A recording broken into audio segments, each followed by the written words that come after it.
If you could describe the season finale of Game of Thrones in one word, how would you describe it? Disappointing. Remember Game of Thrones Season 8? Best season ever! The season that obliterated the legacy of one of the greatest shows of all time and made recommending it to literally anybody super embarrassing because you know they're going to waste the next few months of their lives getting completely immersed in the story only to get let down in the most brutal way like you did? Well, it turns out there's a new show in the Game of Thrones universe called A Knight of the Seven Kingdoms, and it's like prime Game of Thrones good. Of course, we've had House of the Dragon 2, which is a great show, quite large scale like Game of Thrones, while A Knight of the Seven Kingdoms focuses on the small folk, and it's really interesting and in my opinion is a breath of fresh air for the universe as a whole. The best thing the series does, like House of the Dragons actually, is prove that there's still so much potential for this world and so many stories to tell. This is going to be a spoiler review of the series purely because I want to glaze this show like crazy and I feel I can't do that unless I go into spoilers, so this is the warning. Watch the show, come back, watch this video, please watch this video. I should start by saying that I had no knowledge of the book that this is based on beforehand. I'm just a big fan of Game of Thrones and House of the Dragon, but it has been quite a while since I've watched either, and I will admit I didn't really have many expectations going in, particularly high expectations. To be honest, I completely forgot it was on until I saw the unemployment off between Breaking Bad and Game of Thrones fans review bombing each other and decided that was it. I had to give it a watch, and I'm incredibly glad I did. I watched the entire show in a night, so things are fresh, opinions are desperate to be shared, thoughts are flowing, and yeah, let's go. So, I mean, from the first 10 minutes, I was drawn straight back into the world. I immediately knew I was going to love it. It felt so small scale, and that's what I really appreciated throughout, especially compared to the scale of Game of Thrones and House of the Dragon.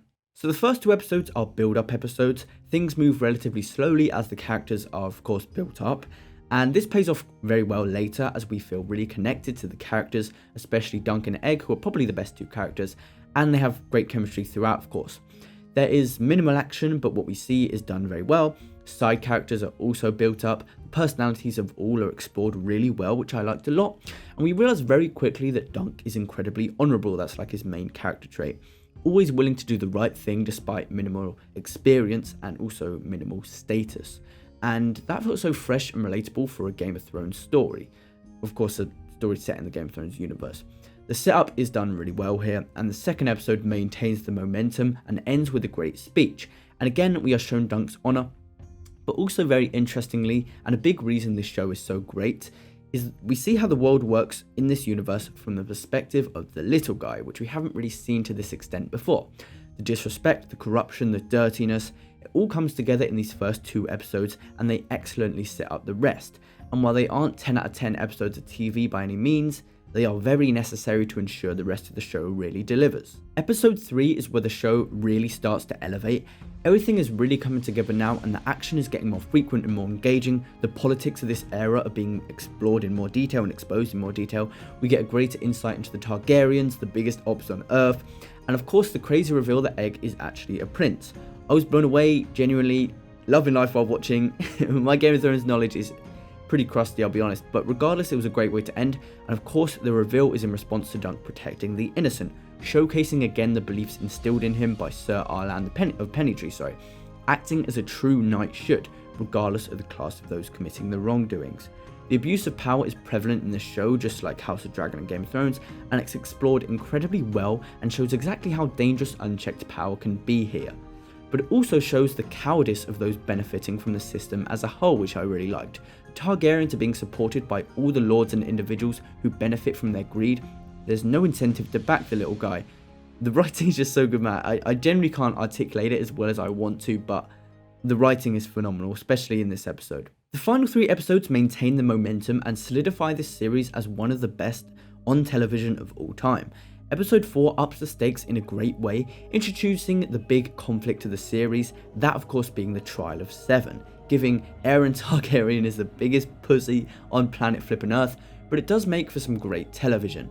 Dunk's search for allies, the betrayal for more power, Baelor joining the team, it was all done really well and it was one of the best build-ups I've ever seen. The pacing is so excellent in this episode, in all the episodes actually, given how short they are. A second isn't wasted, they literally can't, and that's the most prevalent in this episode. It's very tightly written and paced. And again, we see Dunk prove that you don't need the wealth, the royal title, the respect to ultimately fulfill a knight's duty. It's how you act and how you improve the world that leaves the legacy. Episode 5 is probably the best in the series. It's where the final fight unfolds and it is done so incredibly well. The shots are fantastic, the actual fighting is incredible, and it really feels like you're in the fight given the camera work. I was ducking and weaving in my chair thinking I was involved, and then we're also given a prolonged flashback which goes into more detail about Dunk's backstory and the experiences that led him to acting how he does today. And I don't think that was in the book, so that was a great addition by the showrunners. There was also a lot of really brutal scenes in this one. Big shout out to the fight where Sir Arlen kills the people that killed Rafe. That was a great scene and really brutal, and again like prime Game of Thrones. And seeing how Dunk had to scrounge around and just beg to survive makes his constant desire to do the right thing so much more meaningful, especially when compared to the princes who get everything and are still so dishonourable, awful people. We then go back to the main fight where Dunk obviously gets knocked out, and then that's when the flashback happens. We go back to the main fight where Dunk and Aaron start going at it. Dunk is super injured. To be honest, I was struggling to comprehend how he wasn't dead.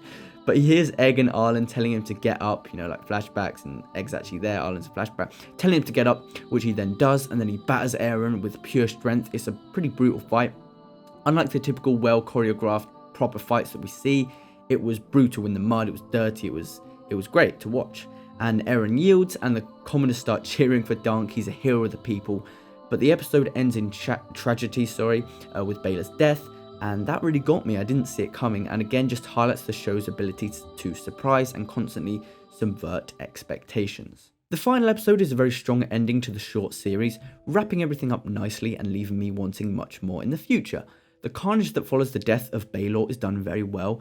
Dunk stating he'd only take Egg as a squire if he was able to come on the road is another example of him wanting to do the right thing, avoiding Egg becoming anything like Aaron, and then Egg just obeying his father at the end and going off anyway without telling Dunk. There's a lot of potential for future tension there, and a lot of potential for more adventures. Clearly so much hype built up, and I genuinely cannot wait for the rest of the show. I think the most impressive thing about this show for me is genuinely how much they were able to fit in with the short episode lengths, really building up everyone in detailed ways and instantly showing the misery and corruption of the world. The pacing is absolutely excellent because of this, since a second simply can't be wasted, as I said earlier. Tension is built up throughout, the action is absolutely excellent, parts are actually quite funny, there are all-timer scenes like the dancing part and of course all the fighting scenes. The music is also great at setting the scene, the performances are absolutely fantastic, and overall it's just one of the best made pieces of television I've ever watched from every technical aspect. It's very clear a huge amount of care and love went into making this show, and it's reflected in the quality of each and every episode. I first watched Game of Thrones in summer 2024, it took me an entire month of binge watching, and since then I've been in love with the world created by George R.R. Martin, but I was massively let down by the finale, as everyone was, but watching this brought back so many memories and replicated the feelings I felt watching those early seasons, and as I said earlier, proves that there is still so much to explore, and these showrunners have so much more to offer.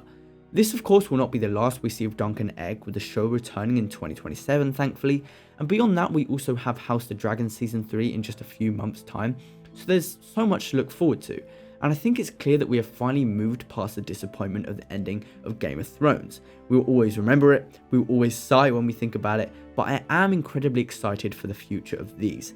And again, want to reiterate that A Knight of the Seven Kingdoms is easily the best show on television right now, and if you somehow haven't watched it, please do.